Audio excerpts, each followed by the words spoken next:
Factory Studio.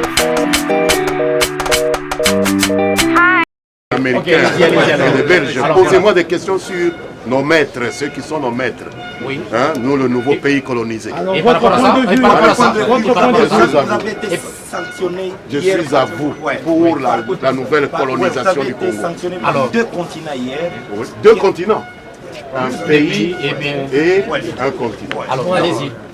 Nous rejetons catégoriquement toute idée qu'une organisation régionale à laquelle nous n'appartenons pas, à savoir l'Union européenne, se permette de sanctionner notre pays qui n'est pas parti au droit européen. C'est un acte d'hostilité et d'agression que nous condamnons et que nous entendons attaquer par toutes les voies de droit possibles. Il n'existe en droit aucune possibilité, je dis bien aucune, pour que l'Union européenne puisse légitimer les initiatives qu'elle prend vis-à-vis de la République démocratique du Congo, qui n'est pas un pays membre de l'Union européenne, au nom du respect des droits de l'homme. Parce qu'il ne s'agit pas d'un conflit entre un sujet européen et la République démocratique du Congo.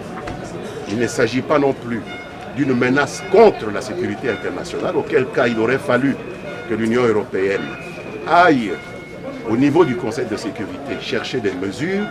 Il s'agit simplement d'un acte d'intimidation d'anciens colonialistes qui croient que nous allons trembler devant eux parce que nous avons diversifié nos intérêts et nos partenariats économiques et ils veulent nous mettre sous pression et nous cherchons l'appui de tous les patriotes congolais contre cette tentative de remettre notre pays sous coupe réglée d'anciens colonisateurs. Vous soutenez il y a des mains noires, il y a des mains noires derrière ça. Il y a des mains noires, naturellement, parce que ces listes n'ont pas été constituées à partir du vide.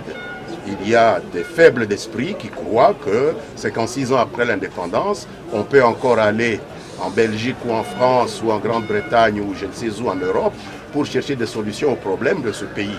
Vous vous rendez bien compte que nous sommes en train de rechercher de bonnes solutions aux problèmes de notre pays ici, entre nous, sans qu'il y ait la présence d'étrangers, parce que nous sommes un peuple suffisamment mûr. Est-ce que logiquement vous réfutez aussi catégoriquement toute aide qui viendrait de ces pays-là? Qu'est-ce que cela veut dire? Est-ce que cela veut dire que l'aide que les Américains apportent à l'Union européenne justifie que l'Amérique recolonise l'Europe? Mon cher ami, ça n'a rien à voir. La coopération internationale n'a rien à voir avec la violation intentionnelle du droit international pour des raisons mercantilistes. C'est ce à quoi nous assistons maintenant. Cela n'a rien à voir. Il faut savoir comparer ce qui est comparable.